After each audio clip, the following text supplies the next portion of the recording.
Hello students, welcome back to my channel. Students, अभी जो हमारा चल रहा है वो इंटीग्रेशन का सीरीज चल रहा है, जिसमें हम आर डी शर्मा और एनसीईआरटी को कवर अप करते हुए लेके चल रहे हैं। हमने काफी सारे क्वेश्चंस कर लिए हैं और अभी जो हमारा नेक्स्ट क्वेश्चन है वो ये कह रहा है कि इंटीग्रेशन फाइंड करने के लिए इनका, और दिया हुआ है हमारा 3 sin x minus 4 cos x plus 5 upon cos square of x minus 6 upon sin square x plus 10 square x minus cot square x into dx। इसको क्या करना है स्टूडेंट्स, हमें इंटीग्रेशन फाइंड करना है।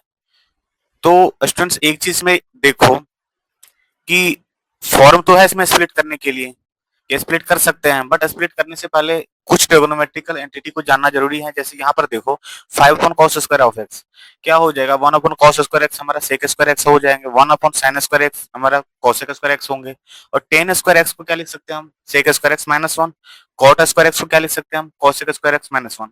तो इस तरह से हम क्या करेंगे, इनको वन बाय वन करके क्या करेंगे, पहले ब्रेक करेंगे, फिर इसके बाद स्प्लिट करके और फिर सॉल्व करेंगे। तो आइए चलते हैं यहाँ पर। यहाँ स्टूडेंट्स हमारा मान लिया हमने कि इंटीग्रेशन जो है हमारा क्या आए है, और वो क्या है हमारा 3 sin x minus 4 cos x plus 5 upon cos square of x minus 6 upon sin square of x plus 10 square of x अब minus cot square of x। यही हमारा क्वेश्चन है। स्टूडेंट्स क्या करेंगे, इनको हम स्प्लिट करेंगे पहले।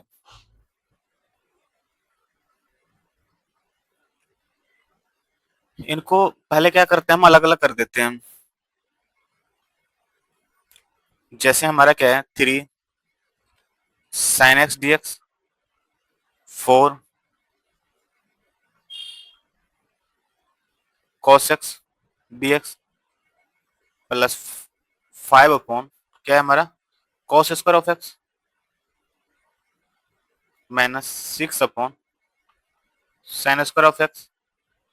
तो ये dx हो गया plus 10 square of x minus cot square of x dx। तो स्टूडेंट्स हमने क्या किया, इसको इसको स्प्लिट कर दिए, अलग अलग कर दिए सबको। अब यहाँ देखो एक चीज,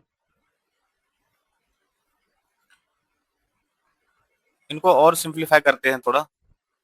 तो ये 3 जो हमारा दिया हुआ है, ये 3 क्या है, कांस्टेंट टर्म है, और कांस्टेंट को हम बाहर कर सकते हैं। उनको क्या करते हैं, बाहर कर देते हैं। तो इंटीग्रेशन के अंदर में क्या बच गया हमारा sin x dx, और यहाँ हमारा 4 बाहर आएगा तो क्या बचेंगे हमारा cos x dx,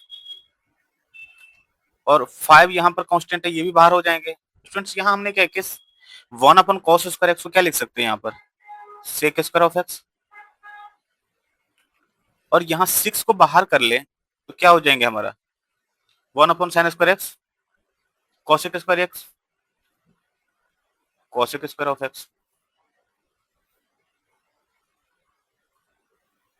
अब स्टूडेंट्स एक चीज और देखो, यहाँ पर ये 10 स्क्वायर x है और cosec cot स्क्वायर x है,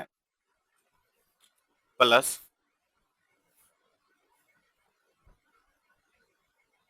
10 स्क्वायर x को क्या लिख सकते हैं हम sec स्क्वायर ऑफ x अलग ही कर देते हैं माइनस dx लिख सकते हैं यहाँ पर, क्योंकि 10 स्क्वायर x को क्या लिख सकते हैं sec स्क्वायर x माइनस 1। हम दोनों को साथ साथ स्प्लिट कर दिए, अलग कर दिए यहाँ पर।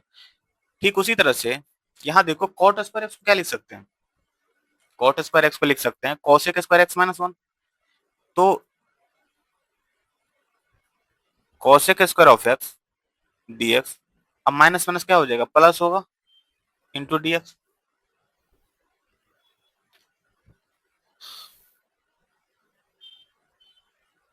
अब देखो स्टूडेंट्स, यहाँ जितने भी टर्म दिया है हमें हर एक का इंटीग्रेशन पता है, बस ये लेंदी है। बाकी कैलकुलेशन कुछ बस थोड़ा सा कैलकुलेशन है, बाकी इजी है। अब यहाँ देखो 3, और इनमें से ना बहुत बार क्या होता है क्वेश्चन पूछ लेते हैं वो, बहुत सारे इसमें से हम तो यहाँ इकट्ठा सारा का सारा निकल रहा है यहाँ पर, बट होता है ना एग्जाम वगैरह में ना वन वन करके क्या करते हैं, 1 मार्क्स में बोर्ड में तो ऐसे ही पूछ देते हैं। तो इंटीग्रेशन में आप जितना सॉल्व करोगे ना, जितना सॉल्व करोगे इनको, जितना इनके साथ खेलोगे ना, उतना समझ में आएगा। और इंटीग्रेशन होल जितने भी कैलकुलस का ना, सबका मेन जड़ यही है। अगर इंडेफिनिट अगर मजबूत हो गया तो बाकी सारा मजबूत ऐसे ही होना ही है। तो यहाँ देखो आप, क्या है हमारा कि साइन एक्स को क्या लिख सकते हैं हम? साइन एक्स का जो हमारा इंटीग्रेशन होता है वो क्या होता है? Minus cos x. तो minus cos of x minus 4। यहाँ देखो कॉस एक्स को क्या लिख सकते हैं हम? साइन एक्स का integration plus sec square x को 10x। कॉसेक स्क्वायर एक्स को क्या लिख सकते हैं हम? Minus cot x. तो माइनस माइनस क्या हो जाएगा? Plus cot x. अब यहाँ देखो सेक स्क्वायर एक्स यहाँ भी है, तो क्या लिख सकते हैं? 10x माइनस, अब dx है यहाँ पर, dx को क्या लिखेंगे? कांस्टेंट है ना, तो x हो जाएंगे, फिर माइनस कोसेक स्क्वायर एक्स को क्या लिख सकते हैं हम? Minus cot x. तो माइनस माइनस यहाँ क्या हो जाएगा? यहाँ हमारा प्लस हो जाएगा, तो प्लस क्या बनेगा हमारा? Cot of x. अब यहाँ देखो फिर क्या है? dx है, dx का इंटीग्रेशन क्या होगा हमारा? x होगा। अब प्लस में c देंगे। अगर इनको एक और स्टेप लिखा जाए, अगर एक और स्टेप इनको लिखें तो क्या हो जाएगा? -3 cos x -4 sin x plus, यहाँ देखो 5 10x है, एक 10x कितना हो जाएंगे? 6 10x। और ये 6 cot x 1 cot x कितना हो जाएगा? 7 cot x। और यहाँ देखो ये x क्या एक माइनस में एक प्लस में है, तो दोनों क्या हो जाएंगे आपस में? कैंसिल हो जाएंगे। और बच क्या गया प्लस में हमारा? सी। और यही हमारा क्या होगा? आंसर होगा। तो स्टूडेंट्स था कुछ नहीं, हल्का सा क्या था? ट्रिगोनोमेट्रिकल एंटिटी था, थोड़ा सा फॉर्मूला था। क्वेश्चन हमारा क्या हुआ? सॉल्व हुआ। आइए अगले क्वेश्चन पे चलते हैं, देखते हैं कि अगला क्वेश्चन क्या है। स्टूडेंट्स अगला क्वेश्चन जो हमारा ये कह रहा है कि गिवन है यहाँ पर कि F dash x equal to x minus one upon x square.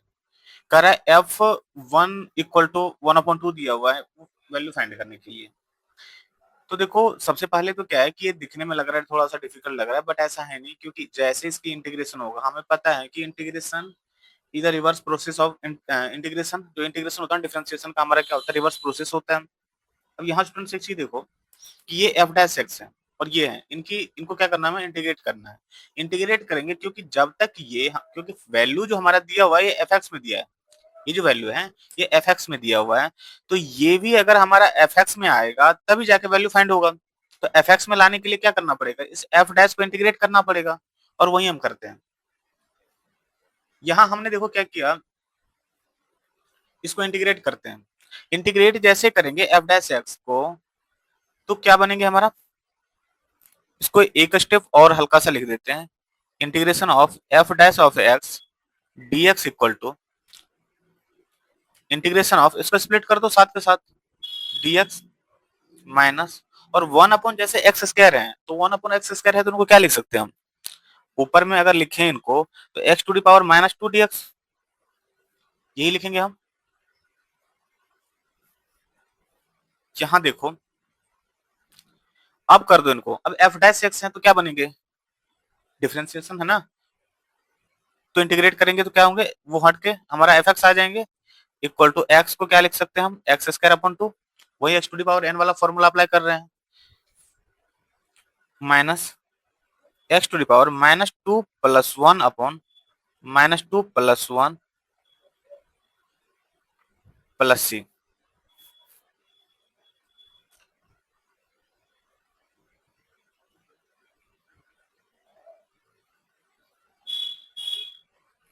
यहां देखो students, F x equal to half x square minus, यहाँ क्या हो जाएगा हमारा? माइनस वन है ना, तो ये प्लस हो जाएंगे, क्योंकि माइनस टू में से अगर वन जाएंगे तो हमारा क्या माइनस वन होंगे, माइनस माइनस प्लस हो जाएगा। और x to the power minus one आएंगे यहाँ पर, तो क्या लिख सकते हैं उनको? One upon x plus C. अब स्टूडेंट एक चीज देखो, हमें वैल्यू फाइंड करना है f one upon to, sorry F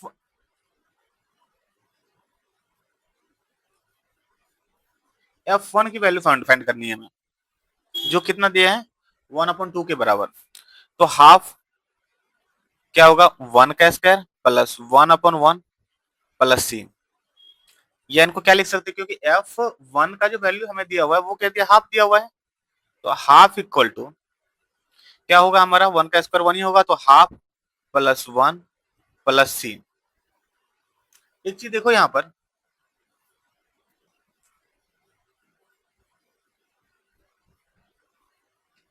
students अगर हाफ में से हाफ जाएगा नीचे में तो क्या हो जाएंगे, यहाँ पर नीचे 0 हो जाएंगे, 1 प्लस सी ये बनेंगे, या इनको और क्या लिख सकते हैं हम, c इक्वल टू क्या होंगे हमारा, -1। c का वैल्यू क्या आ गया हमारा, -1 आ गया।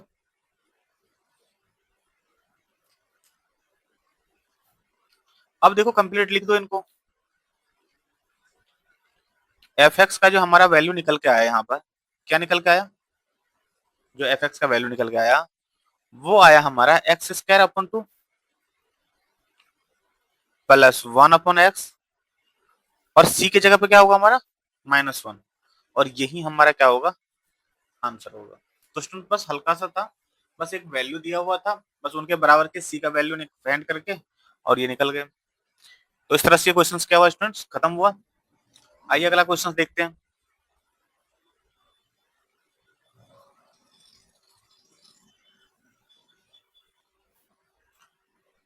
तो स्टूडेंट्स अगला क्वेश्चन जो हमारा है कि वो क्या कर रहे हैं कि F dash x equal to x plus b, और एफ वन इक्वल टू क्या दिया है हमारा यहाँ पर 5 दिया है, एफ टू इक्वल टू 13 दिया हुआ है, करा फाइंड एफ एक्स करा निकालने के लिए ना। तो देखो यहाँ पर कि सबसे पहले क्या है कि हमने पीछे भी किए थे कि एफ डैश एक्स का जो इंटीग्रेशन होता है वो हमारा क्या होता है, एफ एक्स होता है। तो क्या लिख सकते हैं यहाँ पर, एफ एक्स इक्वल टू, यहाँ भी अगर स्प्लिट कर दो तो क्या बनेंगे हमारा, ये हमारा एक्स स्क्वायर अपॉन 2, और यहाँ क्या बनेंगे हमारा कांस्टेंट, बी तो हमारा कांस्टेंट है तो कांस्टेंट बाहर होगा स्प्लिट के बाद में, तो कांस्टेंट का क्या होता है, एक्स होता है प्लस सी। अब स्टूडेंट्स देखो यहाँ पर,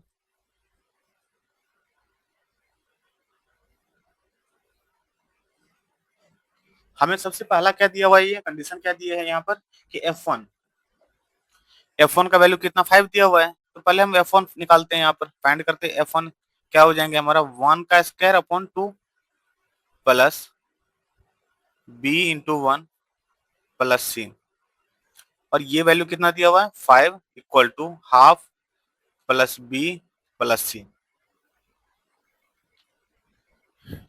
तो ये बन गया हमारा, यहाँ पर क्या लिख सकते हैं इनको,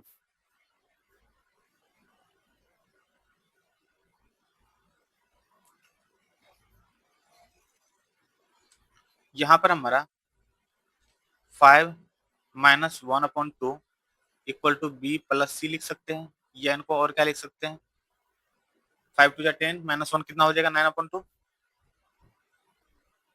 तो बी प्लस सी का जो वैल्यू निकल के आएंगे वो हमारा 9/2, और इसको हम इक्वेशन क्या मान लेते हैं, 1 मान लेते हैं।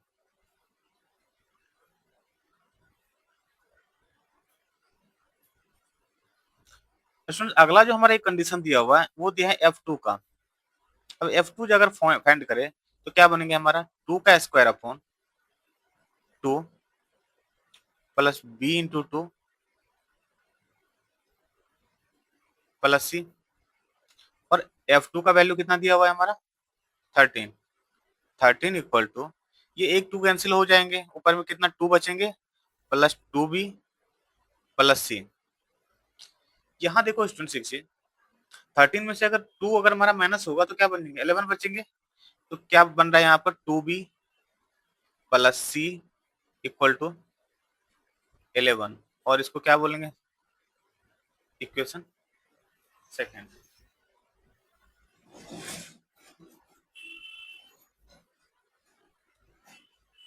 अब यहाँ देखो स्टूडेंट्स 1 और 2 तो हमारा क्या हो गया, इक्वेशन तैयार हो गया यहाँ पर। अब 1 और 2 हमने पीछे भी 10th में भी पढ़े थे, 6 में भी, 7th में भी, बचपन में हम पढ़ चुके हैं। अगर इस तरह से अगर इक्वेशन आता है तो हम कैसे सॉल्व करते हैं, तो यहाँ एक चीज देखो,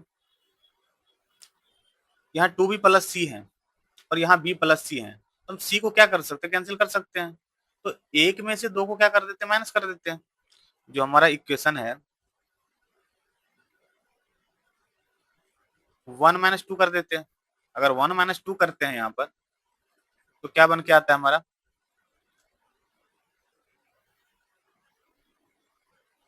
पहला क्या है हमारा b plus C equal to 9/2 और दूसरा क्या है हमारा 2b plus C equal to 11। अगर दोनों का मैं अगर यहाँ माइनस करते हैं तो क्या सी से सी हमारा कैंसिल हो जाएंगे, यहाँ माइनस बी 9/2 माइनस 11। ये देखो स्टूडेंट्स क्या बन के आ रहा है हमारा माइनस बी इक्वल टू 9 - 22/2 या b minus b equal to कितने हो जाएंगे हमारा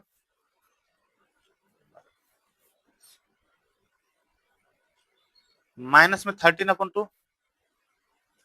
इसीलिए यहाँ पर b का वैल्यू अगर माइनस हटाते हैं दोनों साइड से तो क्या हो जाएंगे हमारा 13/2। ये तो b की वैल्यू फाइंड हुआ।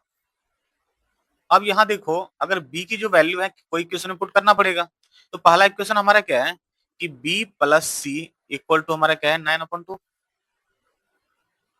या b की जगह पे क्या लिख सकते हैं हम 13/2 प्लस सी इक्वल टू 9/2। तो c का वैल्यू क्या हो जाएगा हमारा 9/2 माइनस 13/2 और c की वैल्यू यहाँ से कितने हो जाएंगे -4 क्योंकि 9 - 13 के -4 हो जाएंगे अपॉन 2 और ये -2 बन के आएंगे। तो c की वैल्यू -2 बन गया।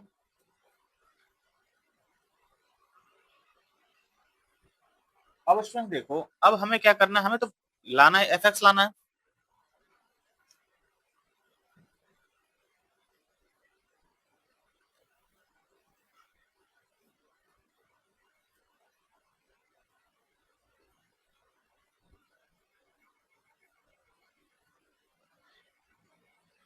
तो हमारा जो fx है स्टूडेंट्स fx क्या है हमारा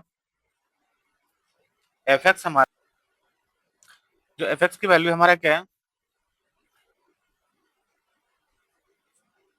x² / 2 प्लस बी एक्स और प्लस में क्या है हमारा सी है। अब यहाँ b और c का दोनों का वैल्यू हमें क्या है पता है। तो क्या है x²/2 b का वैल्यू कितना फाइंड है हमारा निकल गया है 13/2। तो 13/2 इंटू एक्स और c का -2 निकला है तो c हमारा क्या हो जाएगा -2 और यही इनका क्या होगा आंसर होगा। तो स्टूडेंट समझ में आ गया होगा। आइए एक बार आपको रिवीजन करवा देते हैं। स्टूडेंट आज का जो हमारा पहला क्वेश्चन है ना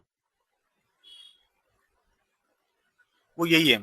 पहला क्वेश्चन इसमें देखो क्या है कि दिया है क्वेश्चन में कि 3 sin x -4 cos x और 5 upon cos square x 6 upon sin square x 10 square x minus cot square x। अब यहाँ देखो स्टूडेंट एक चीज हमने किया कुछ नहीं, सबसे पहले क्या किया कि सबको स्प्लिट कर दिए अलग अलग कर दिए और इसमें कौन सी फॉर्मूला लगा हमें पता है। यहाँ पर ये देखो 1 अपॉन जो cos स्क्वायर ऑफ x होता है वो किसका फॉर्मूला होता है sec स्क्वायर ऑफ x का। और यहाँ जो ये है 1 अपॉन साइन स्क्वायर एक्स है वो किसका फॉर्मूला होता है कोसेक स्क्वायर ऑफ एक्स का। जो ये टेन स्क्वायर आप देख रहे हैं ना वो होता है हमारा सेक स्क्वायर एक्स -1। अब कोसेक स्क्वायर एक्स ये कोट स्क्वायर एक्स ना कोसेक स्क्वायर एक्स -1 ये फॉर्मूला होता है। बस हमने क्या किया इन्हीं को क्या किया हमने बस सारे फॉर्मूला को ब्रेक करके और अप्लाई कर दिए। यहाँ देखो वही हुआ है सबका स्प्लिट करते गए और जहां 1/cos स्क्वायर था वहां सेक स्क्वायर लिखे 10 स्क्वायर की जगह पे sec square x -1 1 upon sine square की जगह पे cosec square x cot square x की जगह पे क्या लिखे माइनस कोसेक स्क्वायर एक्स -1 और बस ट्रिग्नोमेट्रिकल फॉर्मूला अप्लाई किए यहाँ पर और सबको अलग अलग स्प्लिट कर दिए। यहाँ देखो सारे क्या हो गए यहाँ पर अलग अलग स्प्लिट हो गए। अब यहाँ एक चीज देखो आपको सबका इंटीग्रेशन पता है साइन का क्या होता है माइनस कॉस होता है कॉस का क्या होता है साइन होता है सेक स्क्वायर एक्स का 10x होता है कोसेक स्क्वायर एक्स का माइनस कॉट एक्स होता है। ठीक उसी तरह से अब यहाँ पर क्या किया बस वही सेम टू सेम हमने क्या किया बस फॉर्मूला अप्लाई करके इंटीग्रेशन से बाहर कर दिए। बाहर करने के बाद में जो कैंसिल होने वाला था हमने उनको क्या किया कैंसिल कर दिया और जो बाकी रहा वही हमारा क्या बन गया आंसर बन गया। तो इस तरह से ये क्वेश्चन क्या हुआ हमारा सॉल्व हुआ। स्टूडेंट्स उसी तरह से जो हमारा अगला क्वेश्चन है ये देखो अगला क्वेश्चन जो हमारा देखो दिया है गिवन में कि F dash x equal to x minus one upon x square. तो F one equal to one upon two condition दिया है, वैल्यू करा है कि एफ एक्स का वैल्यू फाइंड करने के लिए। स्टूडेंट्स एक चीज आपको जानना होगा कि जो हमारा integration of f dash x d x जो है ना वो हमारा एफ एक्स प्लस सी होता है। तो यहां हमने वही किया, दोनों को क्या किया, क्योंकि एफ एक्स की वैल्यू तभी निकलेंगे जब ये डिफरेंशिएशन से बाहर होगा, और डिफरेंशिएशन से बाहर करने के लिए हमें क्या करना पड़ेगा, इंटीग्रेशन का साइन दोनों साइड लगाना पड़ेगा। हमने इंटीग्रेशन का साइड, क्योंकि हमें पता है कि इक्वल के दोनों साइड हम माइनस भी कर सकते हैं, प्लस भी कर सकते हैं, मल्टीप्लाई डिवाइड सब कुछ अलाउ, पर दोनों में करना पड़ेगा। तो वही किया हमने, इंटीग्रेशन किया दोनों साइड में। इंटीग्रेशन करने के बाद में देखो क्या है कि एफ डैश ऑफ एक्स ना वो क्या हो गया हमारा, बाहर निकल के आया, वो क्या बन गया हमारा एफ एक्स, और एक्स का क्या हो गया हमारा एक्स स्क्वायर अपॉन टू, और ये क्या बन गया हमारा x to the power minus two plus one upon minus two plus one. ठीक है, तो इस तरह से हमारा क्या हुआ, यहाँ पर देखो हाफ एक्स स्क्वायर, ये क्या बन गया हमारा माइनस टू में से बन गया तो क्या माइनस वन ही बचेंगे, और एक्स टू दी पावर अगर माइनस वन है कहीं पर तो क्या हो जाएंगे हमारा वन अपॉन एक्स होगा, वही लिखा हमने। अब स्टूडेंट्स एक चीज देखो यहाँ पर हमें वैल्यू देखो यहाँ सी की फाइंड करना है, क्योंकि कंप्लीटली एफ एक्स तभी हमारा शो होगा क्योंकि ये वैल्यू दिया ही है कि यहाँ सी की वैल्यू जो कांस्टेंट टर्म है उनके जगह पे हमारा न्यूमेरिकल वैल्यू हो। अब यहाँ देखो, अब F1 जैसे हमने डाला, वन डाला x के जगह पे, तो c का वैल्यू फाइंड हुआ, और F1 का जो वैल्यू दिया हुआ है वो क्या दिया हुआ, हाफ दिया हुआ है, तो यहाँ से c का जो वैल्यू हमारा निकल के आता है वो होता है माइनस वन। अब c का वैल्यू माइनस वन जैसे ही आ गया तो हमें पता है कि एफ एक्स का तो हमारा निकाल के हम रखे हैं, बस c था यहाँ पर, तो c की जगह पे क्या डाल दिया हमने माइनस वन डाल दिया, यही हमारा क्या बन गया आंसर बन गया। तो स्टूडेंट्स ये भी क्वेश्चन आपको समझ में आ गया होगा अच्छे से। जो अगला क्वेश्चन है हमारा,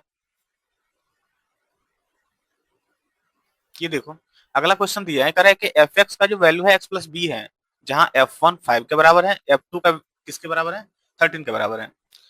तो सेम वही करेंगे हम जो एफ डैश एक्स पहले एफ एक्स के फॉर्म में आया, एफ एक्स के फॉर्म में तभी आएंगे जब हमको क्या करेंगे इंटीग्रेशन करेंगे, और हमने वही किया इंटीग्रेशन किए। इंटीग्रेशन करने के बाद में एफ एक्स का क्या बन गया हमारा एफ डैश एक्स का एफ एक्स, यहाँ एक्स का x square upon two, b का बी एक्स प्लस सी। अब यहाँ दो वैल्यू है, मतलब दो कॉन्स्टेंट टर्म है, एक तो हमारा बी है एक सी है, पर दो कंडीशन भी तो दिया हुआ है तभी तो वैल्यू फाइंड होगा। तो पहला हमने क्या क्या क्या अप्लाई किया यहाँ पर, पहले हमने अप्लाई किया f one equal to five, फिर एफ टू इक्वल टू 13।